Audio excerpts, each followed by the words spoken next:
Hi, I am Michael. I'm an improv artist by night, mental health survivor by day, pawn shop owner, gadget lover, and as always, very, very neurotic. I'm also a TV host and your host for what we call the Second Scene podcast. It is a Dweebs Global production where you can go for free mentorship help, anything from mental health to resume writing and whatever is in between. Completely free and completely confidential. That's why we do this podcast for dweebsglobal.org. So please like or subscribe right now, click that button, and here we go. I'm here today with Patrick Okubo. Patrick is a wine professional. He has been a certified wine educator since 2010 with the Society of Wine Educators and passed the Master Sommelier exam in 2011. Patrick is also a clarinetist with the 111th Hawaii Army National Guard. That sound about right? Aloha. Good morning. He is coming live from Hawaii. So it is 1 p.m. for me, but 8 a.m. for you. Yeah, thank you for having me on the show. Oh, of course. Thanks for being on. So I'm going to start with my favorite subject, which is wine, which is why I'm tired today, because I don't know how to just have one glass. Is it possible to just have one glass? There are a lot of people that do. When you work in the restaurant, yeah, you do find people who are just looking for that one glass to pair with their entree only. Yeah. Not for me though. I have the same problem as you.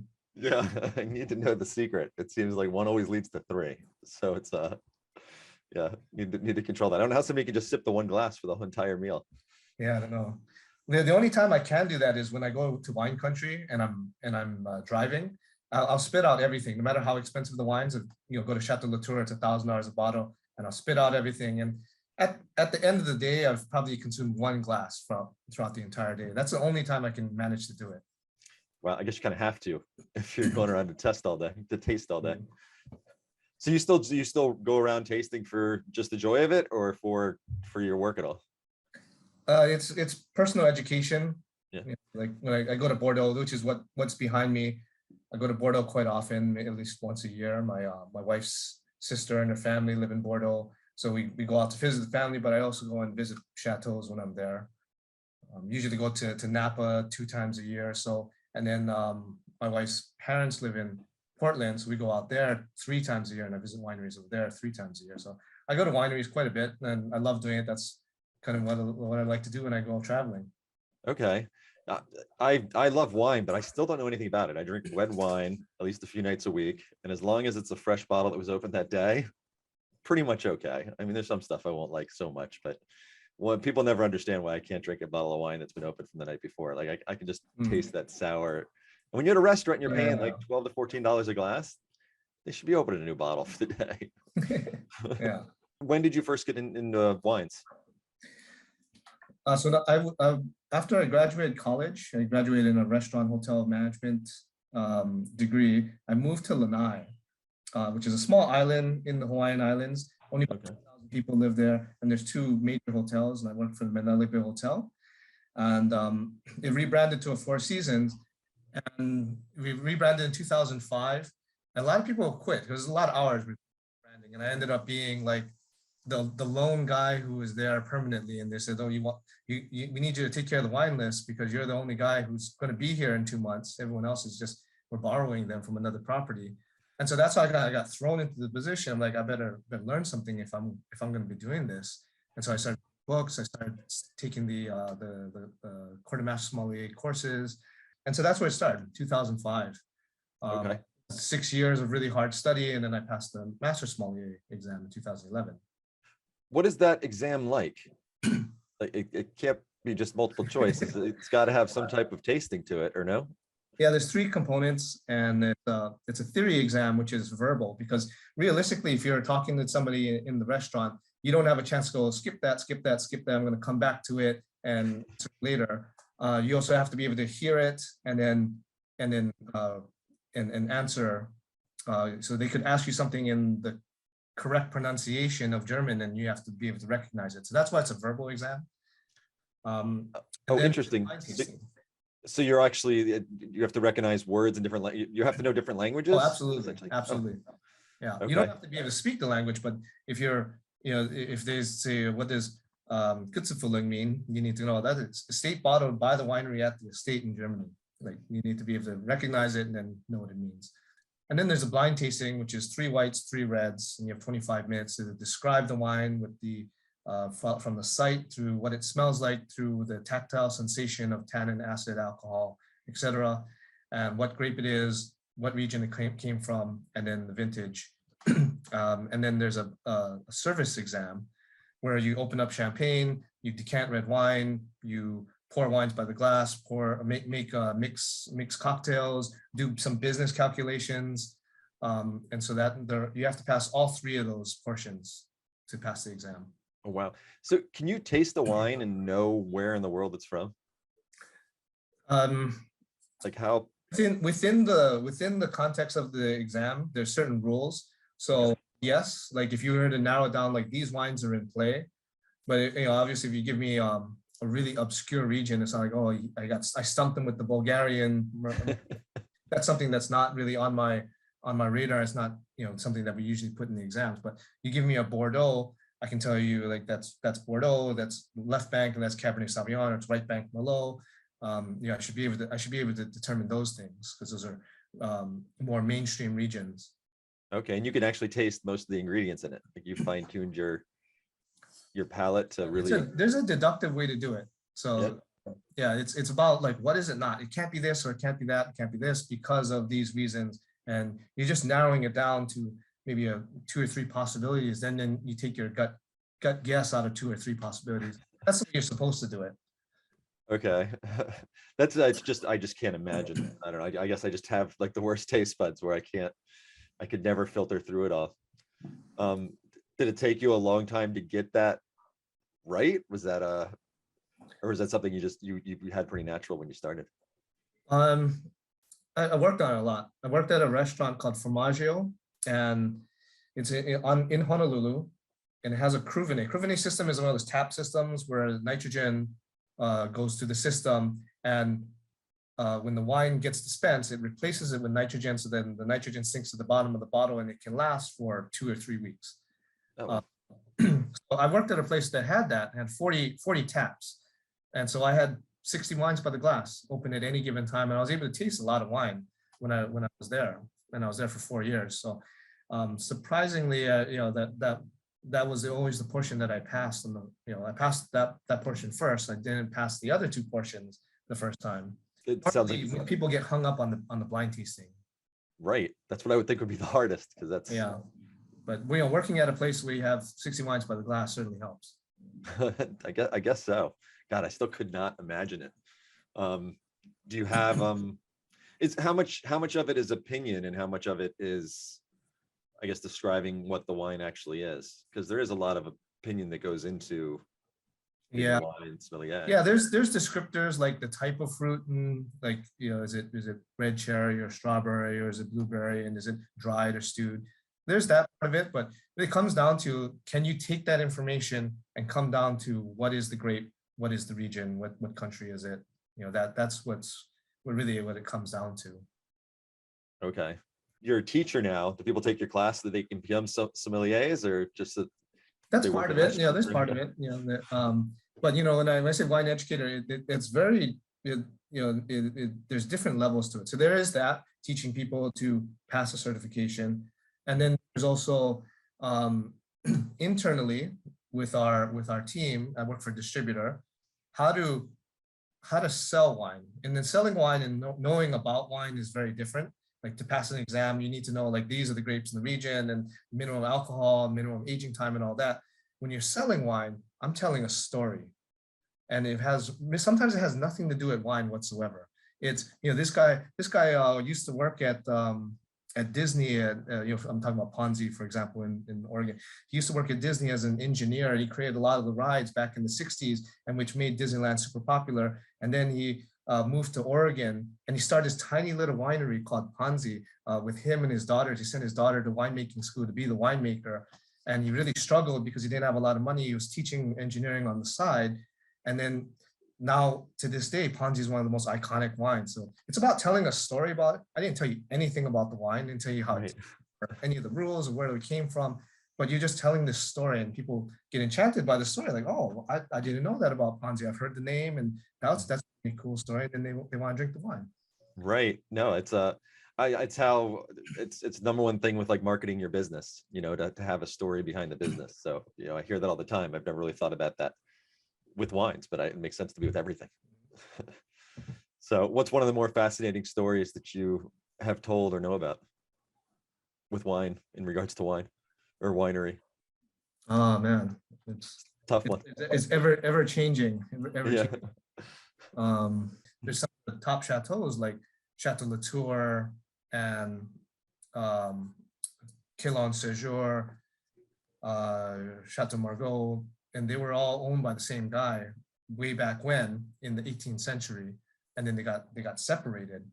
But Quilon Séjour was his favorite. That was his last name, Nicolas Anders de Séjour, and then so that was his favorite. So that's why there's a heart on top of the label, because that's where his heart lied. Even though the others were more expensive, they were better wines. So that's my selling point for selling Quilon Séjour. Gotcha. That brings an emotion to it. How often is it true that like more expensive wines are going to be better tasting than the less expensive wines? Oh, it's all about the person who's drinking it. So if you have a certain taste and I give you something that's completely different, like you're used to drinking California Napa Cabernet, and I give you a Cabernet that comes from France and it's from the 1980s, you're probably not going to like it because it's completely different, even though they're the same thing. The fruit's going to be dried out, stewed out. You're not going to have that juicy richness that you would get out of a Napa Cabernet. If you like Napa Cab and you find another Napa Cab that's similar in a lot of ways, you're probably going to like it. If you go with like different price point, like you're used to drinking a $100 Napa Cab, and all of a sudden I give you a $30 Napa Cab, you might feel that it's lacking in some way. Gotcha. It's I just don't have the palates. I never I do a lot of my $12, $14 bottles of wine. I'm perfectly happy. That's great, because I spend so much money on wine. I wish I could just go back to like appreciating those type of wines more. Yeah. People ask me like, how can I appreciate more expensive wines? I'm like, why do you want to appreciate more expensive wines? Pay for more expensive wines. That's what you have to have now. Do you bring your own wine when you go to people's houses because you're afraid it's not gonna suit your palate? Depends on whose house. Yeah. I understand. I have a friend of mine that comes over and I can never pick the right wine for her. So she always brings a bottle or two. People are picky. Just take a picture of the label of something that she likes, and then go to your local wine shop and go, can I get something that's like this or similar? Oh, that's a good idea. That's a really good idea. I don't know why I didn't think of that. It's amazing how knowledgeable some of the people are at some of the wine shops around here as well. Mm-hmm. So you've been doing that pretty much since your 20s, you said, right? Or since 2005. So yeah, so I was 24 when I kind of started in the wine career. Okay, it's neat that that's what you fell into. It wasn't even something you were going after. Yeah, I thought I was going to be a hotel manager all my life. But, yeah, it ended up changing. Got you. So then you were also a clarinetist, which I have to say, clarinet was the instrument I played in high school for about a year and a half. Probably like half of the Americans, though. I mean, we all get assigned an instrument, and you know, I remember my reed. I'm not a good musician at all. Pretty bad, but I remember my clarinet. So when did you start playing clarinet? I started when I was 13 in 12. No, I was fifth grade. So I was fifth grade, 10 or 11. Okay, were you assigned it like I was? Started, yeah. You were assigned it. Okay, yeah. I think I chose it. Mm-hmm. Chose it. Okay, but you stuck with it, which is a rarity. Yeah, I guess I was okay at it. So when I got to middle school and you signed up for your instrument, they just kept me on that because I was already playing it. Right. So when did you join the National Guard, and did you join it to be in the band? Was that your? Yeah, I joined in high school, which is why I got to retire last year. I'm relatively young. I got to retire at 38 because I joined when I was 17. So my music career has been longer than my wine career, obviously, because I couldn't get into the wine career until I was 21. Right. But yeah, I started playing with them when 2000. And it's part of the Army, so it's a job in the Army, which is a surprise to people because they're like, I didn't know that the military had a band, but it's one of the oldest careers in the Army. I mean, Wow. you look back at at the American Revolution, and then they line up and fight each other, and there's the fife and the drummer who are right up on line with them, providing motivation for everybody to keep charging. So Okay. it's been a job in the Army, a very unsafe job. I was going to ask because I never really understood what the purpose of it, especially on the front lines of like a war. But I guess it does kind of, it pumps you up. You get music, it pumps you up. Yeah. So to this day, still that's what the Army band or any military band does. It's to provide motivation, morale, welfare for the troops. So they'll send bands over to wherever the war is, and they'll go and perform. At the different FOBs. FOBs are 4 operating bases. So they perform at different FOBs. It's a very dangerous job because you don't stay at one FOB. You go traveling from different, FOB to FOB, and that's where you get, that's where it's dangerous. That's where you can get picked off because they go and put you in a truck convoy, and they don't know that it's the band in there. They think that, the general could be in that convoy. So they're gonna try and pick it off, right? Right. So it can be a very dangerous job. Yeah, luckily I haven't had to go, but the people that have, it's pretty dangerous. Yeah, I'd imagine so. I mean, if they knew the band was in there, they might even be more apt to attack because they might think that the band isn't as good at fighting back. So they might. Is there a lot of actual training, a lot of actual Army training that goes? Yeah, you go through the same Army training that everyone else goes through. You go through basic training. Okay. Go through an advanced individual training, which is music school, but in a very Army regimented way. Your same physical training tests. You go through soldier common training tasks. Everything is the same. All the training is the same. Okay, and you're kind of there. I mean, you could have been pulled up to go to fight. I mean, you were absolutely right. So that had to have always been kind of hanging over you, especially when we were going through the Iraq War and other things. Yeah. I joined in 1999, 2000, around that time, and then 9/11 happened, and right. Then it was like not quite didn't feel as safe. Mm-hmm. Yeah, that was not the best timing, I guess. That was that was a rough timing to have joined because you were also young, you were the prime age. So if they had brought you up, you were primed for it. Yeah. And when you joined the National Guard, I was reading the story that you wrote. You didn't know what a B major scale was. So did you not? I didn't know what any scale was. I didn't know any scales. So I went there because my older sister was dating somebody who was in the band. And so she goes, oh, come with me, come check out this band. And so I show up, and I thought I was just going to play music. I was going to sit in and play some music with them.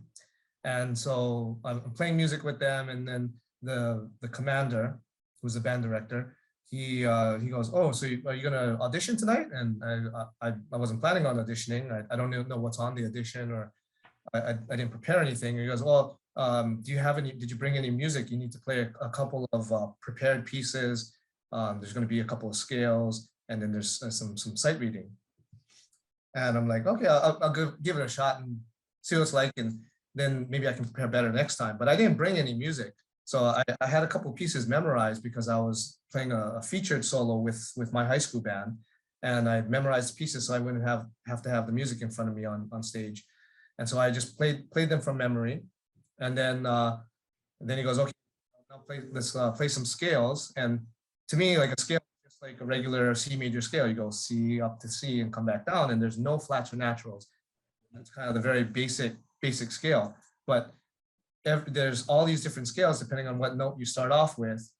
They will be very different, and they'll have flats and sharps. And then there's also minor scales, which are a different relation. Every note is they sound different. Okay. And so I was completely caught off guard. He asked me to play the scales, and I just gave him this blank look, and he goes, okay, B major scale starts on B. And so I played B, and I went up and down, played no flats, no sharps, played all naturals, and that's not any scale whatsoever. Yeah. Kept a straight face, he didn't laugh. Right. I thought, oh, okay, maybe that was correct. I don't know. Okay. Play Good some guess. minors, and then he goes, play whatever minor scale, and I give him, and he goes, it starts on whatever letter, right? So he goes, play a F minor scale, and I give him a blank look. He goes, it starts on F, and I just played up and down all naturals, and I'm like, I have no idea what I'm doing, but he's not laughing, he's not saying good job or anything, so I don't know where I'm at here. So did yeah, you make it? Yeah. Did he accept you that time, or did you have to come back after you learned your scales? so I actually passed the audition. So apparently the grading on it is 10% is the scales. That's how it's weighted, and then the other is the other 90%. So even though I completely blew it on the scales, I still managed to pass the audition. And after I got accepted, he said, I'm going to require you to take private lessons for the next year and learn your scales. So that's all I did at lessons for the next year, was just play scales. And then now it's to the point where I warm up with the scales. I play all the scales up and down 2 octaves, and I can do it within 5 minutes, and it's not a problem. But when I tell other musicians that that's what I did on the audition, they're like, "Oh my God, I can't believe it." You must have been really good at the other parts, and you weren't even. Go on. I think having the pieces memorized really spoke a lot. And you probably didn't have time to get nervous because you didn't even know you were auditioning. So it was. You seem to fall into things. Is this a theme in your life, or just? It is. I'm very fortunate. Like things kind of just fall in my lap. That's what my mom says. You're like, good things happen to you, and you just kind of fall into it. Like I just like went to a wine dinner that I was hosting, and that's how I met my wife. I didn't have to pursue somebody, and try really hard. It was just kind of natural. She was there. I started talking to her because a friend of a friend introduced me to her, and now I have a great life living with her. It's not something that I really had to set my eyes on and work very hard for. She just kind of happened naturally. Right, and both of your careers are things that you enjoy, so that's also a rarity. Yeah, that's great. So you're retired, so you don't play the clarinet with the National Guard anymore? No, not anymore. I've been retired. I've been retired for a year, but it's been almost 2 years since I played an actual gig. Right. That's because of COVID, because playing a wind instrument became super illegal. Are you missing the live performance aspect of your life? A little bit, yeah.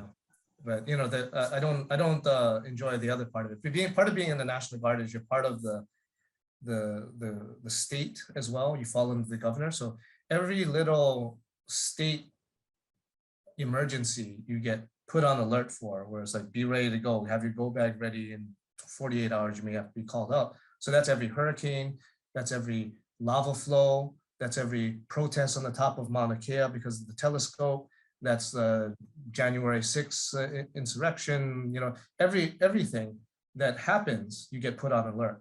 Right. And that's the part that gets tiring, because it's not like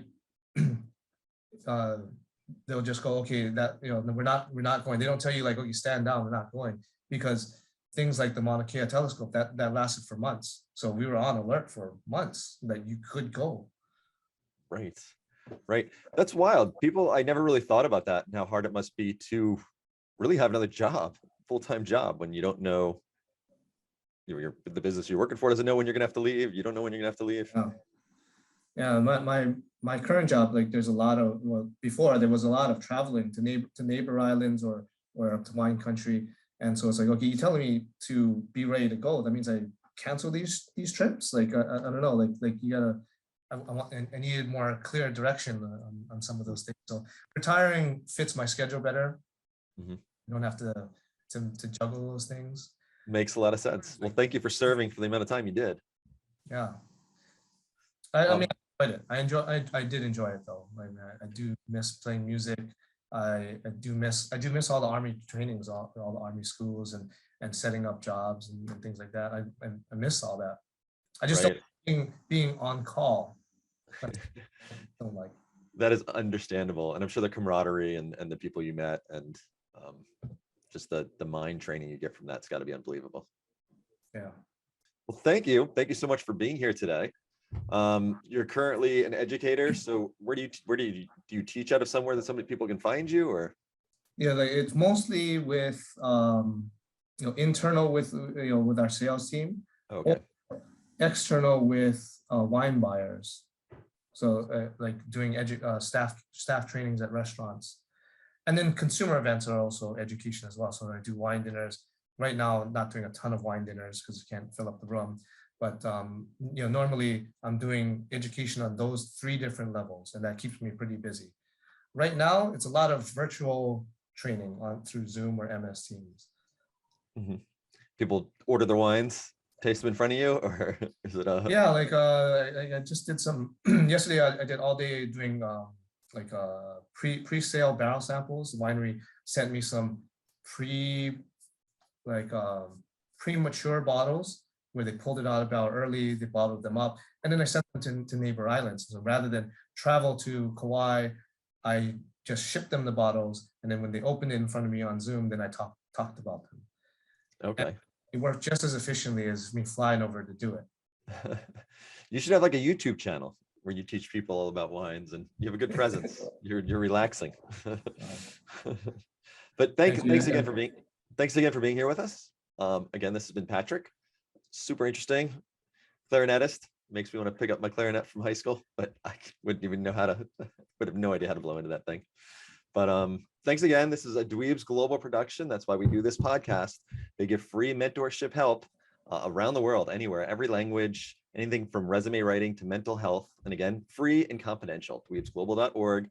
Click like, click subscribe, and we will see you next week.